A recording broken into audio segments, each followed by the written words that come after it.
लकड़ी के मोटे फ्रेमों में कसकर ऊंटों और हाथियों पर लाद देते। रास्ते में पहाड़ी दर्रे, तेज धूप और रेतीले तूफान का सामना करते हुए ये पत्थर पहले जयपुर और फिर आगरा लाए जाते। अफगानिस्तान से लाए गए लेपिस लाजुली, तिब्बत से फिरोजा, श्रीलंका से नीलम, अरब से जैस्पर और चीन से जेड जैसी कीमती पत्थरों को मखमली कपड़ों में लपेटकर लोहे के मढ़े हुए बक्सों में सील करके ऊंटों की पीठ पर लाद कर लाया जाता।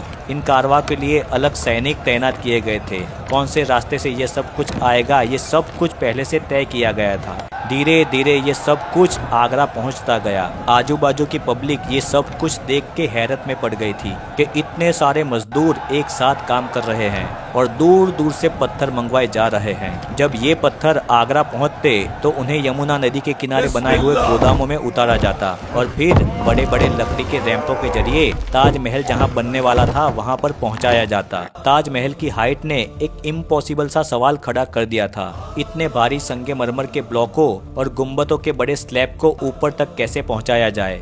उस समय ना तो क्रेन थी ना ही लिफ्ट। उस्ताद अहमद लाहौरी और उसकी टीम ने सॉल्यूशन निकाला। लगभग 15 किलोमीटर लंबा मिट्टी और लकड़ी का घुमावदार रैंप बनाया गया जो धीरे धीरे हाइट लेता हुआ गुंबद तक पहुंचेगा। इस रैंप को मजबूत बनाने के लिए बांस और सागौन की मोटी लकड़ियों को एक दूसरों के साथ रस्सियां और लोहे के पिन से बांधा गया। मिट्टी को गीला करके हर परत पर दबाया गया ताकि वो पक्की हो जाए और हाथियों का भारी वजन झेल सके। ऐसा अद्भुत नजारा पहले शहर वालों ने कभी देखा ना था। हजारों बैलगाड़ियां और हाथी दिन रात धीरे धीरे इस रैंप पर ऊपर नीचे चलते। पत्थरों को लोहे के हुक और मोटी रस्सियों से बांधकर चरखी जैसी पुली सिस्टम से खींचा जाता। कई बार ये काम रात में किया जाता क्योंकि रात की ठंडी में संगमरमर ज्यादा सुरक्षित रहता है और टूटने का खतरा कम होता है। ऊपर पहुंचकर हर पत्थर को बड़े पेशेंस के साथ सेट किया जाता। पत्थरों को एक दूसरों के साथ जोड़ने के लिए चूने, गोंद,